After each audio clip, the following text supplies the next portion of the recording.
My son threw a lavish birthday bash for my grandson, an event fit for royalty, with 300 guests. But when I walked up to the entrance, the security guard raised a hand to stop me. "I'm sorry, ma'am. This gathering is for close family only," he said.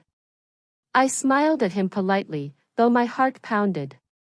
One call, that's all it would take. And suddenly, everything would change.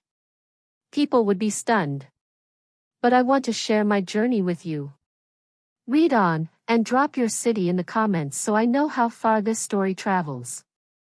There I stood, holding a neatly wrapped box, as a sea of guests flowed into the ballroom. A guard was treating me like a stranger, like some random intruder. The absurdity was overwhelming. Me, being barred from my grandson's birthday celebration.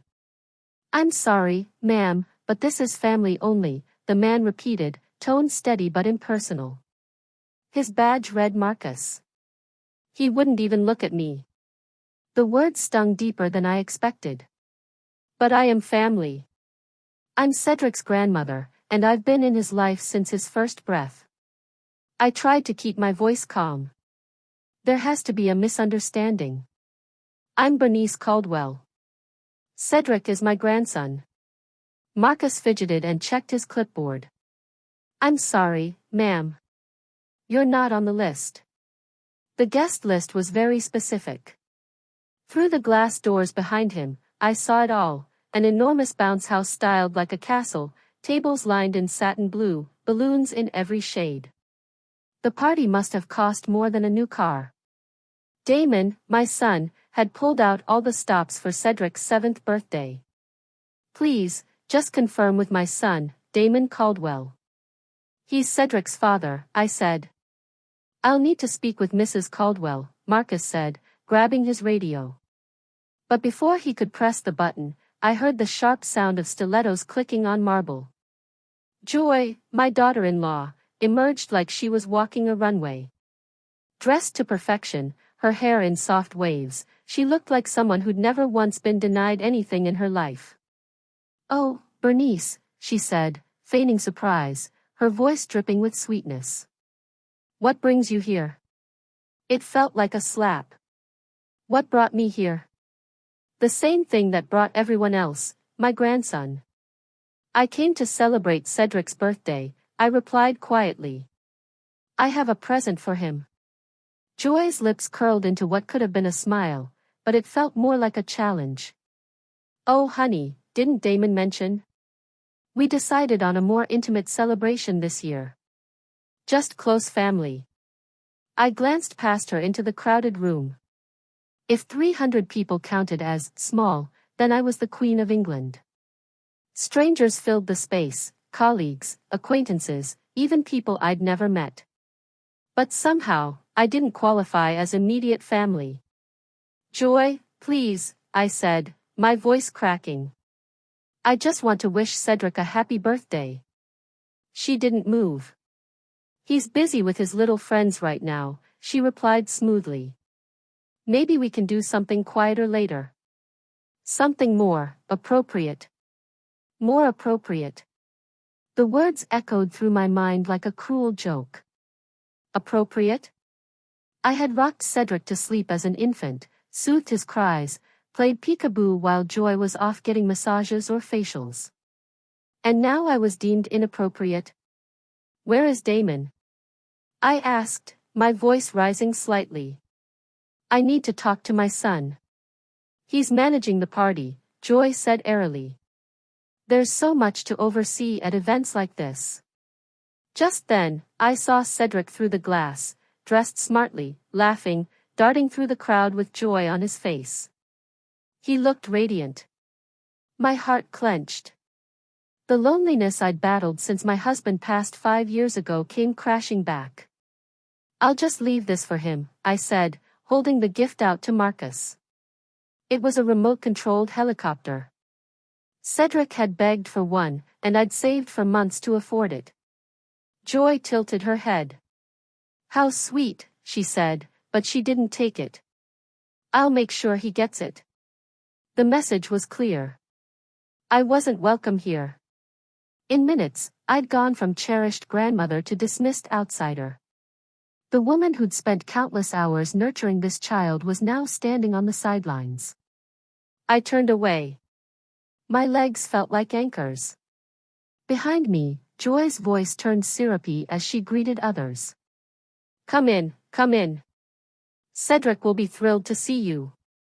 The walk back to my car felt endless. People passed by in glittery outfits, buzzing about the party I wasn't allowed to attend. A few offered quick nods. Most ignored me. I sat in the driver's seat, clutching the present. 7 years old. And I wasn't allowed to see him on his birthday because his mother decided I didn't belong. But as I sat in silence, something inside me began to harden. Yes, the pain was real. But underneath it, a different emotion was forming, sharp and solid.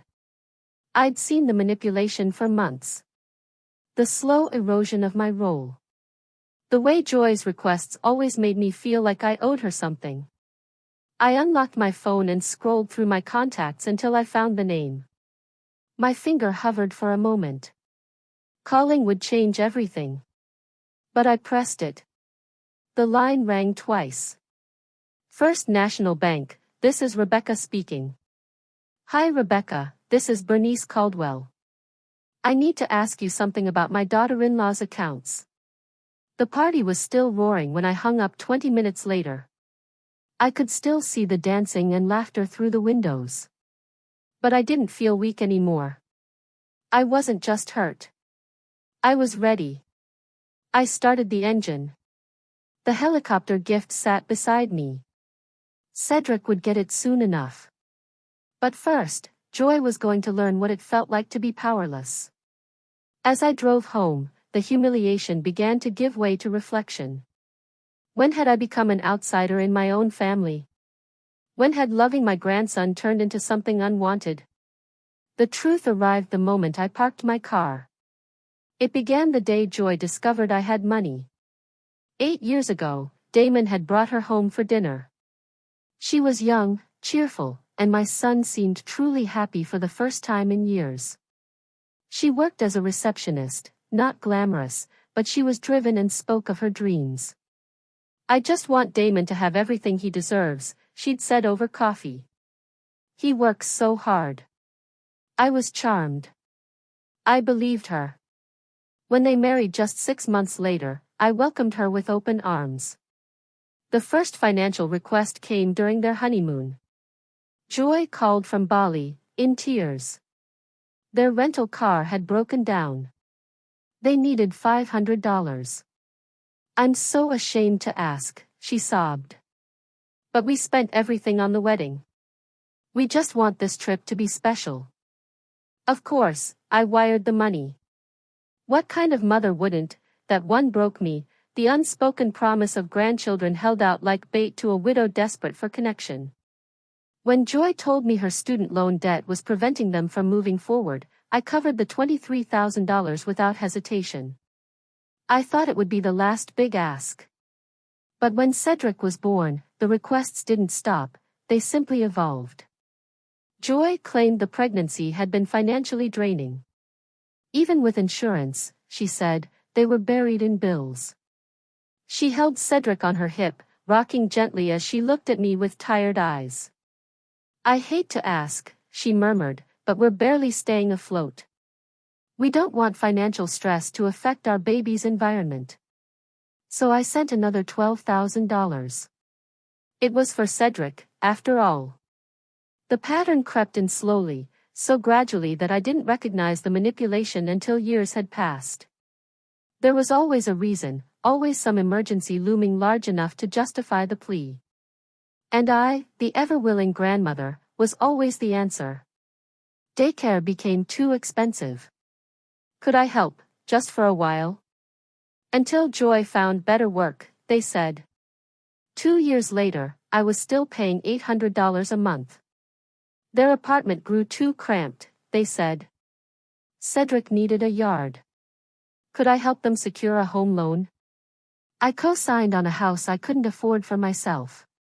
When mortgage payments fell short, I bridged the gap. I helped furnish the new house. When the roof leaked, I paid for repairs. When the car broke down, I footed the bill. When Joy's mother needed treatment, I covered the medical costs. It wasn't just the money, it was how Joy asked. The tears. The midnight phone calls. The trembling voice telling me I was their only hope. "You're a blessing," she'd whisper. "We couldn't do this without you. Cedric is lucky to have you." And it felt good, for a while. I'd spent my retirement years drifting in loneliness. Suddenly, I had meaning again. I mattered. I was building something for my grandson. But over time, the gratitude began to sour. It started with little digs. "You're spoiling him," Joy said one day when I brought Cedric a toy. "We're trying to teach him to earn things." Then came the passive critiques of my parenting style. "Things are different now," she'd say sweetly. "We have more advanced child-rearing research." And slowly, they phased me out. My babysitting time dwindled. "We're setting routines," she explained. "It's not personal." But it felt personal, especially when I saw Joy out with friends on social media while Cedric was at the daycare I was paying for. 6 months ago, I started noticing something strange. Joy's lifestyle had taken a sharp upward turn. Designer bags. Weekly spa visits. High-end gym memberships. Art classes. A luxury car. "Damon's doing great," she said when I asked. "We're finally able to enjoy life." But I knew Damon's income. I'd helped him negotiate his last raise. The numbers didn't add up. So I started looking into things, quietly. And what I discovered chilled me. The money I'd sent to cover Cedric's expenses wasn't going toward him at all.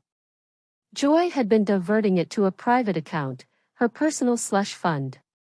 I found receipts, spa treatments, shopping binges, lavish dinners. She'd used my generosity to finance a lifestyle she never could have achieved on her own. All while I scraped by. Clipping coupons. Stretching my retirement funds. Living modestly so my grandson could have a better life. But that wasn't what I was funding. I was bankrolling Joy's transformation from receptionist to socialite. And now? Now I was nothing more than an inconvenience. I wasn't even allowed at my own grandson's birthday party. That night, I sat in my dimly lit kitchen, staring at a tiny, unopened gift meant for Cedric. My chest ached.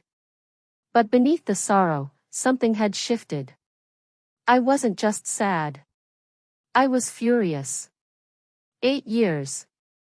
8 years of manipulation, carefully wrapped in maternal praise and crocodile tears. Every emergency had been a performance. Every hug a transaction. And I had paid, financially and emotionally, again and again. I opened my laptop and checked my bank records. The screen glowed with cold facts. Over $80,000. Gone. My husband's life insurance.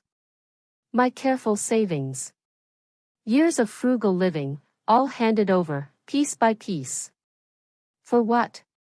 So I could be treated like a stranger? I picked up the phone and dialed Rebecca at the bank. "Hi Rebecca. It's Bernice Caldwell again. I need a full accounting of every transfer I've made to Joy Caldwell's personal account in the last year." She was quiet a moment before replying. "It's very straightforward. Not a single dollar went to actual childcare or family expenses." My hands were trembling, but not with fear. It was righteous fury. I had been used. Robbed. Lied to. And now, I was done being quiet. The next morning, I woke with a resolve I hadn't felt in years. I spread my records across the table, bank statements, receipts, screenshots. The case was airtight. Rebecca had gone above and beyond. We'd known each other for over a decade. She'd helped me manage my finances after I lost my husband. Now, she was helping me uncover what Joy had done. She's been listing you as her primary financial supporter on multiple applications, she told me. Credit cards, car loans, even what appears to be a loan for cosmetic procedures. All approved based on your financial record. My stomach turned. This wasn't just deception, it bordered on fraud. That morning, I called Damon. "Hey Mom," he said, guarded.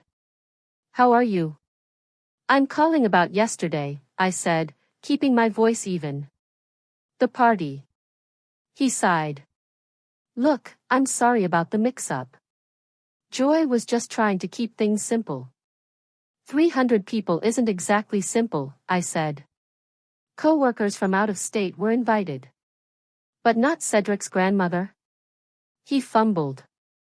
"We were planning to do something smaller. Just for you. Next weekend, maybe." I didn't let him off the hook. "When exactly is that happening?" More silence. "Damon, let me ask you something. How much do you think I've given you and Joy this past year?" "I don't know," he replied. "A few thousand?" I stared at the statements in front of me. $32,000. That's what I've sent. Documented. Every single penny. That can't be right. Oh, but it is. And do you know where it went? Not to daycare. Not to medical bills. Not to Cedric. Your wife redirected it all to her personal account. Even if that's true, he said slowly, you gave it willingly. No one forced you. That sentence struck like a slap. Cold and dismissive. You're right, I said quietly. I gave it because I love my grandson. I gave it because I thought I was helping. But I didn't give it so your wife could get breast implants and drive a BMW. Mom, that's out of line. No, Damon. What's out of line is being excluded from my grandson's life while my retirement funds support your wife's shopping habit. I'm done pretending this is normal. And then I hung up. My fingers trembled, but I felt powerful. I wasn't going to let guilt or love blind me any longer. I called Rebecca again. Freeze all accounts connected to Joy Caldwell, I said. Every joint account. Every credit line she's attached to. If Damon's on it, freeze his too. This will cause major disruptions, she warned. Credit cards, loans. Good. Let them learn what living within their means feels like. Finally, I made one last call. Fairmont Ballroom, said a cheerful voice. How can I help? This is Bernice Caldwell. You have a party going on right now in your main ballroom, the Caldwell party. Yes, ma'am. Are you calling about the event? I'm calling to let you know the credit cards being used to pay for that party are about to be declined. All accounts tied to Joy Caldwell have been frozen for suspicious activity. There was stunned silence. I'm sorry. You'll understand soon. Expect a call from Joy.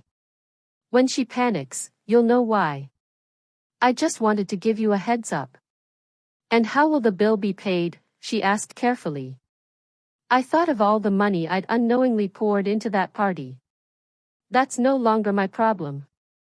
Don't worry about the payment, I told Patricia. I just want Joy to understand, there are consequences when you steal from your family.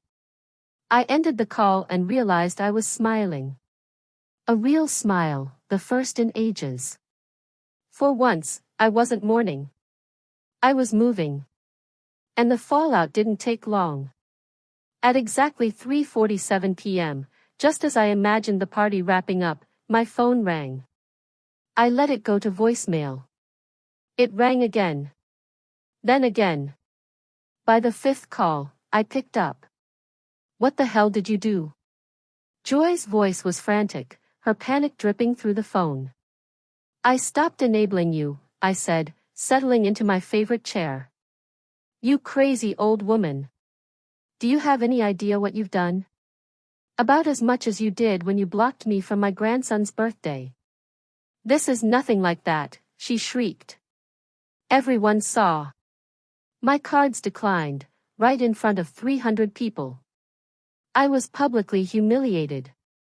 The caterers are threatening to call the police. The planner confiscated my jewelry as collateral. Do you get how serious this is?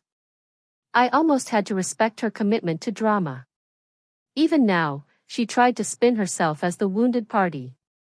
Maybe, I said evenly, you should have thought about that before siphoning off tens of thousands of dollars from me. I didn't steal anything. You gave us that money. Freely. Did I freely hand it over when you told me Cedric needed new clothes while you were getting Botox? Was it voluntary when you said you couldn't afford daycare, but bought a new Gucci bag? Silence. Then her voice softened, pretending calm. Bernice, this feels like a misunderstanding. Why don't you come over and we can talk? Just the two of us. I'm not interested in talking, I said. I'm interested in getting my money back. You mean the money you gave to help your grandson? Don't twist this. You funneled every cent into your personal account and treated it like your piggy bank. None of it went to Cedric. A pause. Then her voice dropped, more icy than before. You're making a huge mistake. Is that a threat? It's a warning. You think you can just cut us off and expect everything to go back to normal? That Damon will pick you over me? You really think you'll ever see Cedric again? The venom in her voice struck something deep. I'm his grandmother. You don't get to take that away from me. I've already started. Where have you been, Bernice? You think those cancelled visits were coincidences? That Cedric was always too busy to call you. I've been pulling you out of his life, slowly, gently. You didn't even notice. I froze. You're lying. Am I? When was the last time Cedric asked about you? When was the last time you saw him alone, without me around? Face it. To him, you're just some old lady who wires money sometimes. And now? You're nothing. Her words lodged like thorns. Because somewhere in the wreckage, I knew there was truth. Damon won't let this happen, I said. Damon does what I tell him to do. The same way you always did. The difference is, he won't wake up like you did. Then the line went dead. I sat in silence, phone in hand, her cruelty echoing in my ears. But if she thought she'd crushed me, she was wrong. I was no longer the passive mother-in-law bankrolling her lifestyle in exchange for scraps of affection. That woman was gone. Moments later, a text buzzed in. Damon, we need to talk. Tonight. 7 p.m. Our house. Our house. The same home I'd co-signed for. Helped furnish. Decorated. And now needed an appointment just to enter. Me, I'll be there. At exactly 7 p.m., I rang the doorbell like a guest. Damon opened it. He looked exhausted, shoulders slumped, dark circles under his eyes. Mom, he said. What the hell is going on? Where's Joy? I asked. Upstairs. With Cedric. He's shaken up after what happened today. I stepped inside, scanning the expensive new decor. The furniture alone could cover a year's worth of tuition. Art on the walls, overpriced books arranged just so. All of it reeked of performance. Before we talk, I began, you need to understand, I never did this to hurt you or Cedric. I did it because Joy's been robbing me for years. That's a serious accusation. It's not an accusation. It's the truth. I handed him the folder I'd spent days compiling, bank transfers, receipts, statements. Every dollar I gave for Cedric's care was rerouted into Joy's private account. Not one went to your son's needs. Damon hesitated before flipping the pages. As he read, his face tensed. Even if this is true, he said finally, you froze our accounts without warning. We have bills to pay. A life to maintain. You want to talk about responsibility? I snapped. How about mine, to protect myself from financial abuse? You're overreacting. Am I? I shot back. Joy told me she's been manipulating Cedric's schedule to keep me out of his life. She said she's been phasing me out for months. And you let her. For the first time, I saw a crack in his confidence. She wouldn't do that. Really? When was the last time Cedric spent a full day with me? The last time he visited my home? Or even called? Damon looked down, silent. Footsteps echoed down the stairs. Joy entered, composed now. She'd changed into something modest. Makeup muted. A concerned mother costume, carefully curated. Bernice, she said softly. I'm glad you came. We need to clear the air. No. We need to clear the accounts, I said flatly. You're going to pay back the money you stole. I didn't steal anything. That money was given, willingly. Under false pretenses. That's fraud. She sat beside Damon, placing a hand on his arm like a shield. Look, I understand you're upset. But accusing me of fraud? That's going too far. Is it? Then explain why $32,000 of daycare funds paid for spa packages, clothing hauls, and Botox. She looked wounded, but only for a moment. I did use some of the money. I had to keep up appearances, for Damon's career. You know how it is. Image matters. I let out a dry laugh. Yes, nothing says good parenting like luxury handbags and leased Audis, bought with someone else's retirement savings. I was helping elevate the family, she insisted. No. You were helping yourself.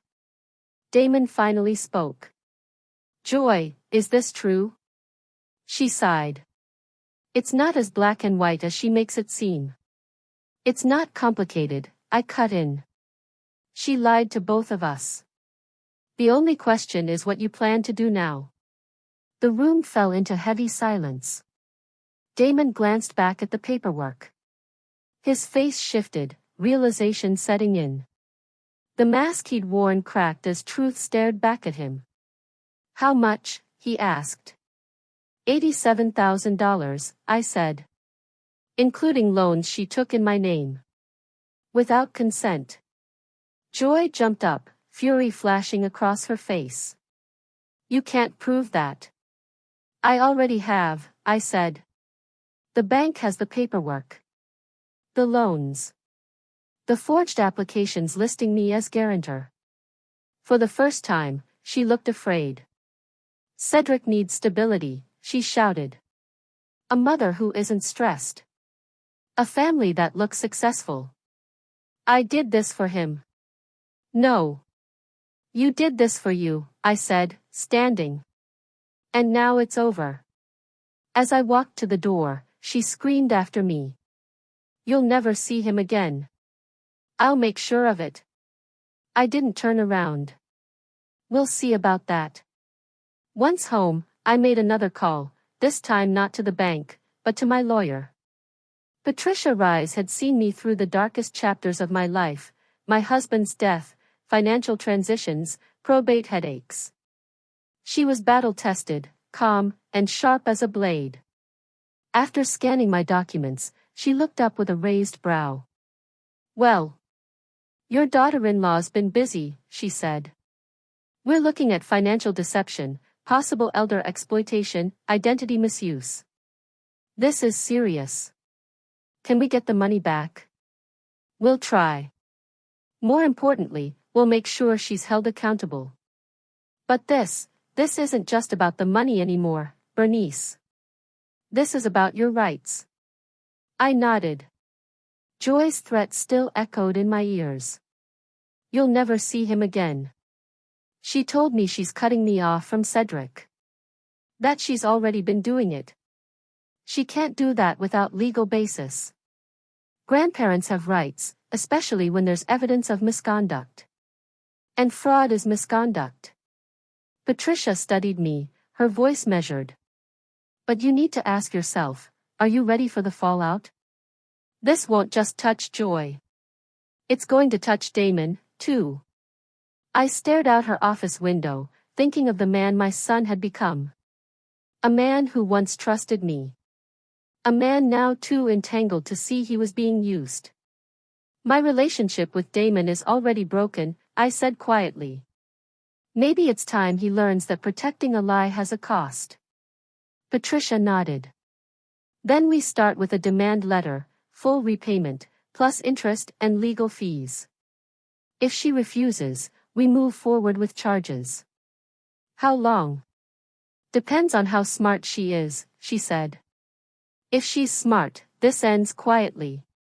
I doubted Joy had ever done anything quietly in her life.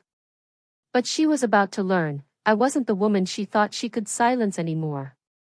If she's smart, Patricia said, her expression steely, she'll cooperate. But if not, well, elder fraud cases tend to make headlines. Especially when they involve family members exploiting their own. For the first time in a long time, I left her office feeling something close to hope.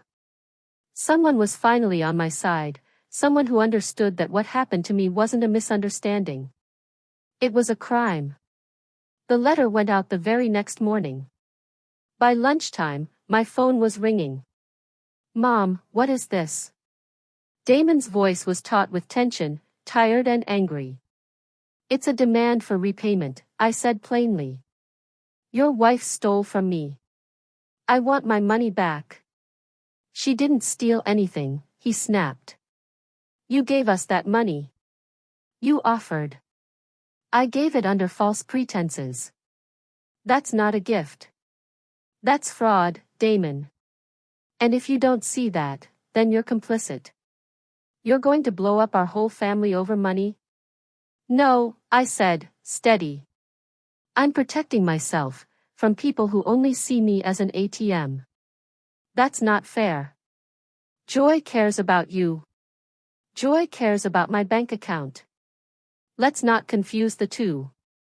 I could hear faint voices in the background, then a pause, and suddenly, Joy was on the line. Bernice, she began, all sugary concern, this is getting way out of hand. We need to meet, talk this through, like family. We tried that, I said. Yesterday. You threatened to cut me out of Cedric's life completely. Does that sound like family to you? I was upset. I didn't mean it. You meant every word. Just like you meant to slowly remove me from Cedric's life while draining my savings. I never tried to keep you away. Then explain why every visit got pushed, why every call went unanswered, why I haven't spent time with him, just the two of us, in 6 months. There was silence. Then, in a tone carefully composed to sound rational, Bernice, I think you're remembering things differently than they happened. Am I? Then put Cedric on the phone. Let me talk to him. He's at school. It's Saturday. Another pause. He's with a friend. Which friend? You don't know him. I'd like to. I'd like to know all of Cedric's friends. I'd like to be part of his life, the way grandmothers are supposed to be. You are part of his life. Oh. When? When I write checks? When I bail you out of another financial mess? When do I get to be a grandmother instead of a wallet? You're being unreasonable. I'm being realistic. And here's more reality, you have 72 hours to respond to the letter from my attorney. If not, we file criminal charges. You wouldn't dare. Try me. I ended the call and let the silence in my home settle around me. I felt no fear. No anxiety. Just resolve.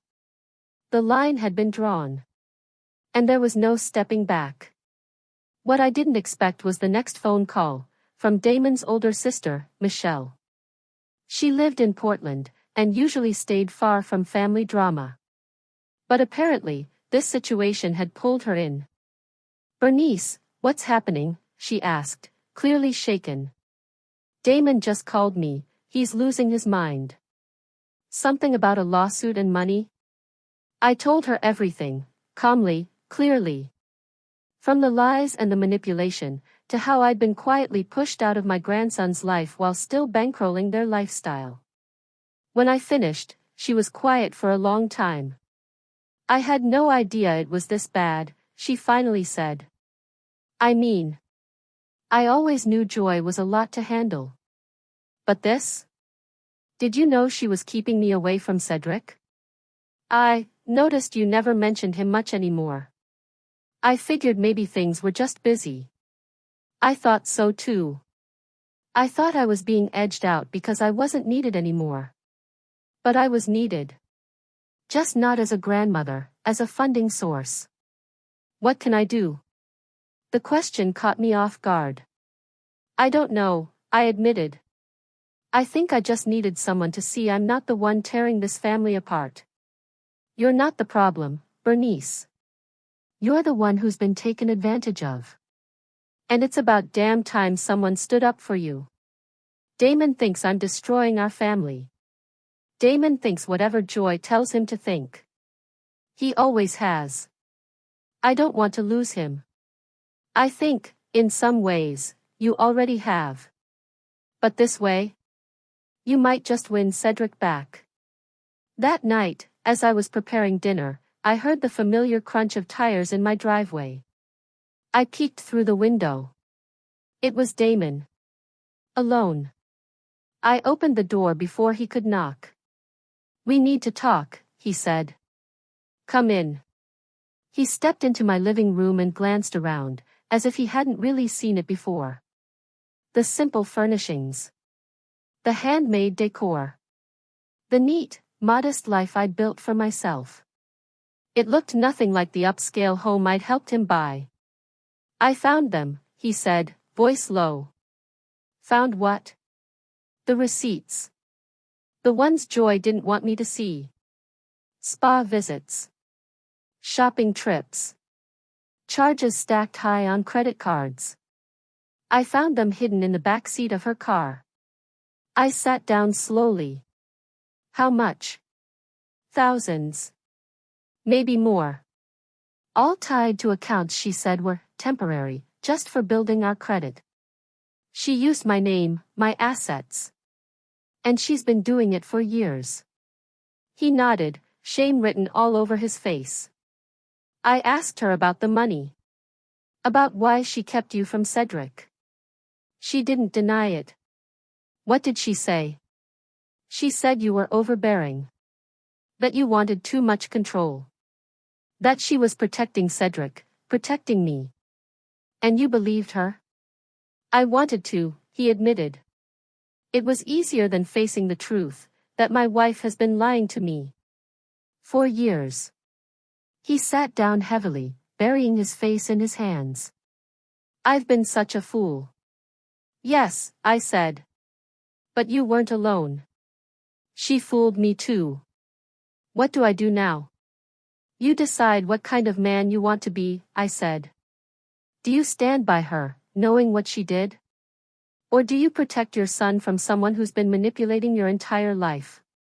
"She's not a monster," he said weakly. "She's just lost. She's stressed." "No," I said firmly. "She targeted me. A grieving widow with no defenses. And she kept taking until there was nothing left to steal. That's not stress. That's predatory." He looked up at me, stricken. "What happens now?" "Now you choose. Keep pretending this was okay, or help me make sure it never happens again. If I help you, she'll leave. She'll take Cedric. If you don't help me, you'll lose him anyway. But if you do the right thing, maybe one day you'll earn back my trust, and his." He stared out the window for a long time. The sun had dipped below the trees, casting long, gold shadows across the yard. I need time, he said quietly. You have 72 hours. After that, the lawyers take over. He stood to leave, then paused. Mom. I'm sorry. I should have seen it. I should have protected you. Yes, I said. You should have. But you didn't. So now the question is, what are you going to do about it? After he left, I sat alone again, surrounded by the quiet comfort of a life I'd built with my own 2 hands. The next day might bring reconciliation, or it might bring loss. But either way, I would never be a victim again. 3 months later, I sat in my garden, sipping tea, watching Cedric zoom around the yard with the same remote control helicopter I'd bought for his birthday, the birthday I wasn't allowed to attend. Grandma Bernice. Look how high it goes, he shouted, beaming. Just keep it away from the trees. I called back, smiling so hard it almost hurt. The road to this moment had been rough.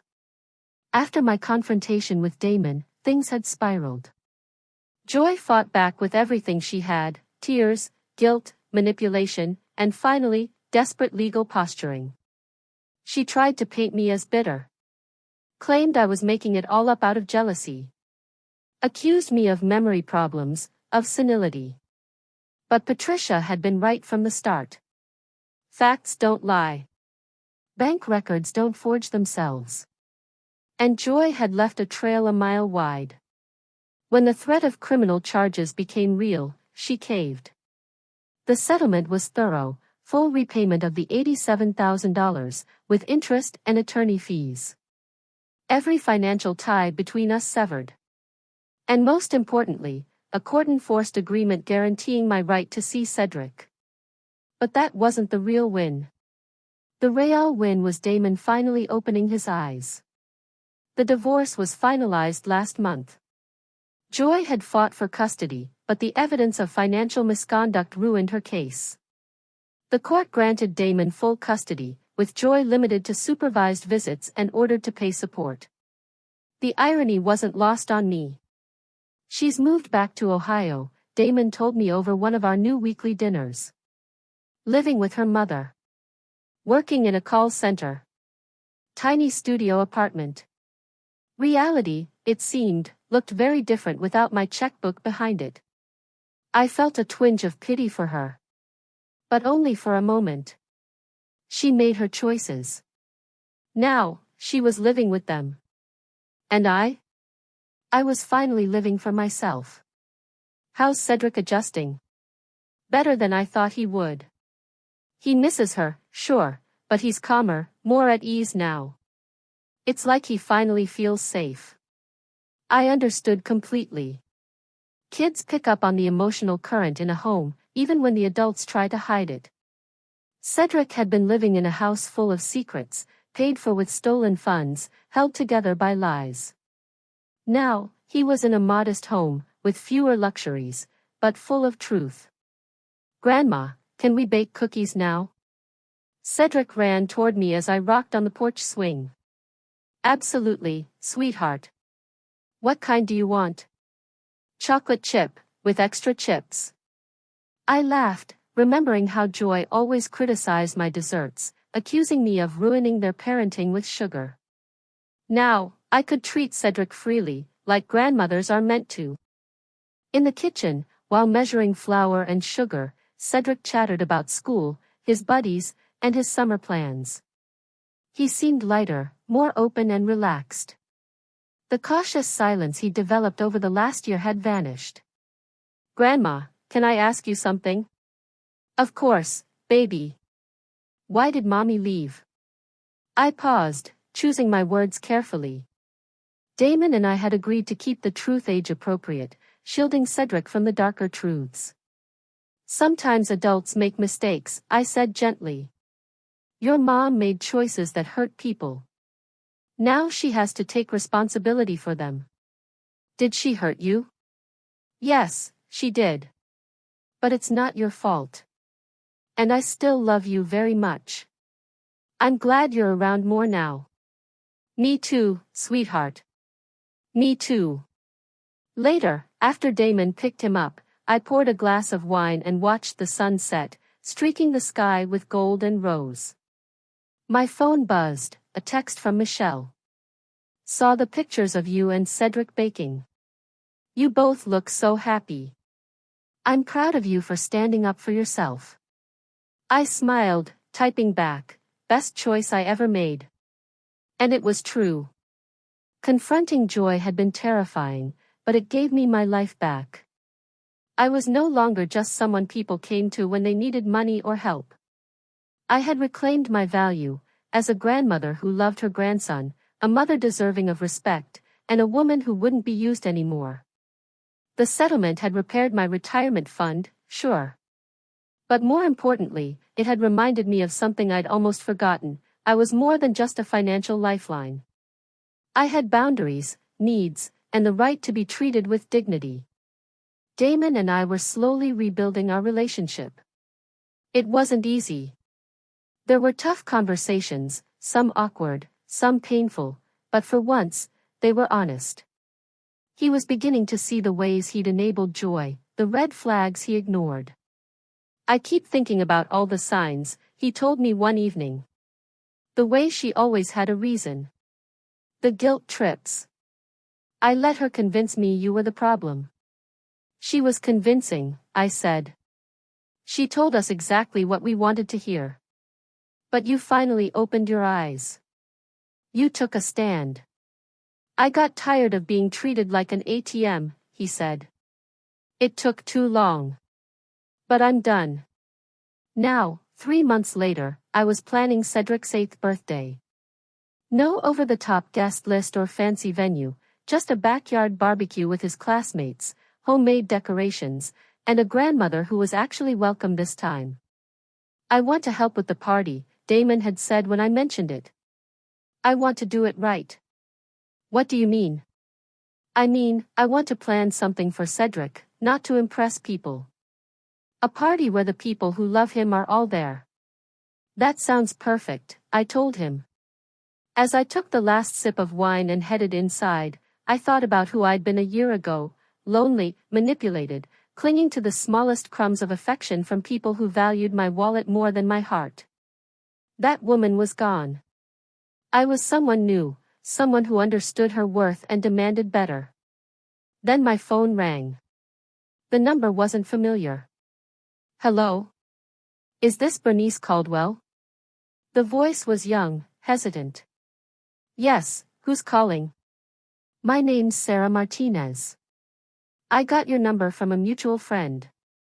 I think my daughter-in-law is doing to me what yours did to you. I sat back in my chair, heart aching for the woman who was likely sitting alone, surrounded by bank statements and self-doubt, wondering if she was imagining things. Tell me everything, I said gently. For the next hour, Sarah shared her story. Small requests for money that had snowballed, endless justifications, the growing distance from her grandchildren. I recognized every step, it was heartbreakingly familiar. I don't know what to do, she said through tears.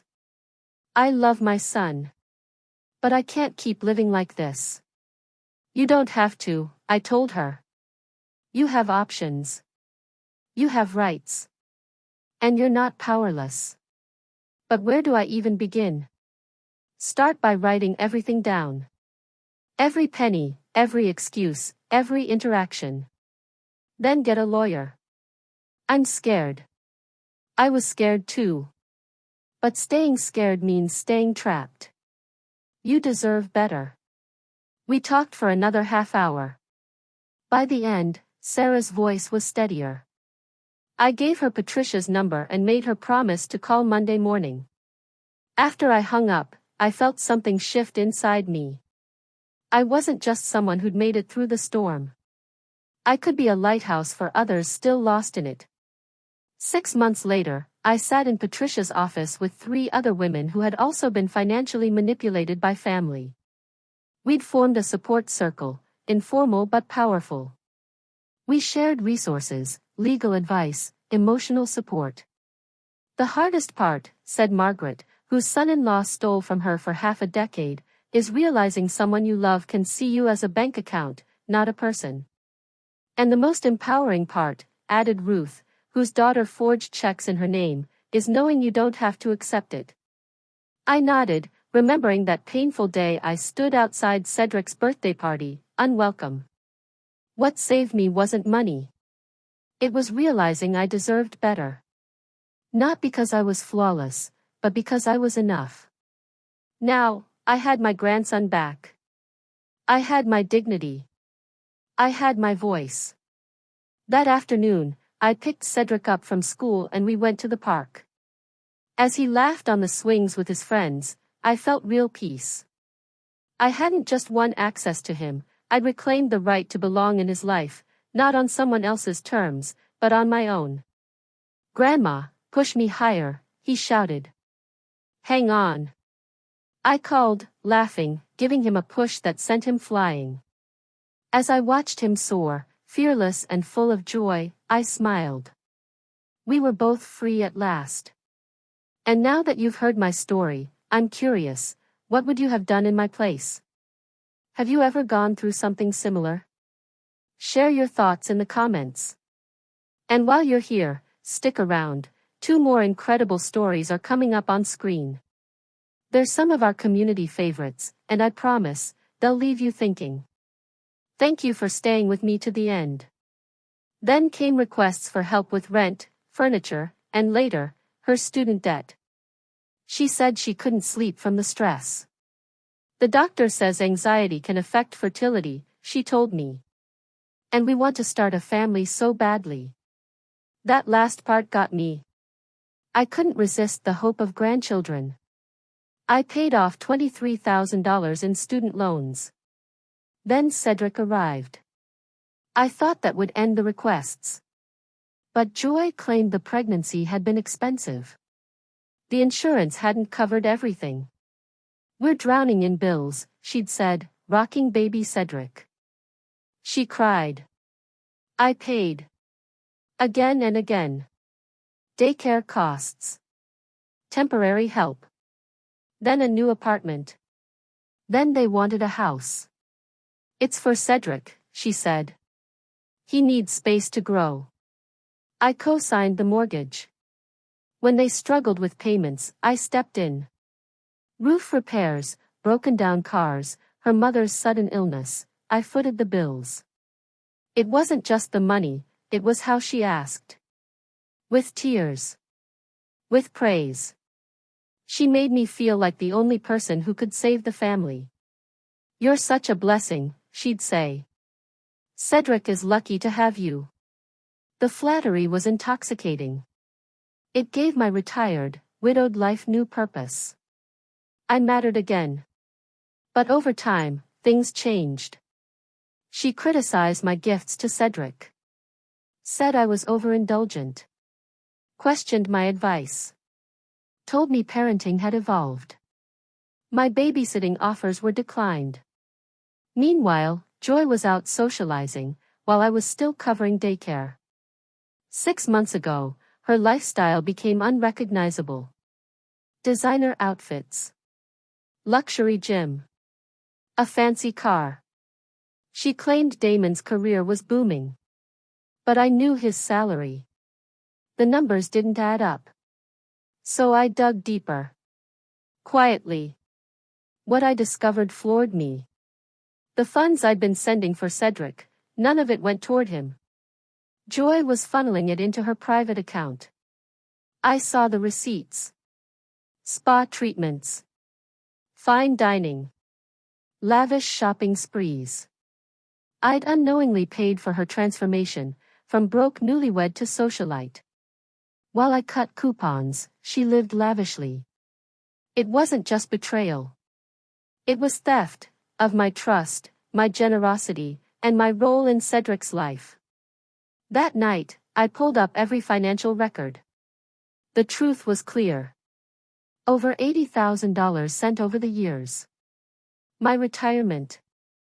My late husband's insurance. Gone. I called Rebecca again. Hi, it's Bernice. I need every detail of what's gone to Joy's personal accounts in the last year. There was a long pause. Then Rebecca said quietly, it's unmistakable. Every single transfer was diverted. Not 1 cent reached Cedric. That was the final straw. Joy may have thrown the party, but tomorrow, they would all see who truly held the power.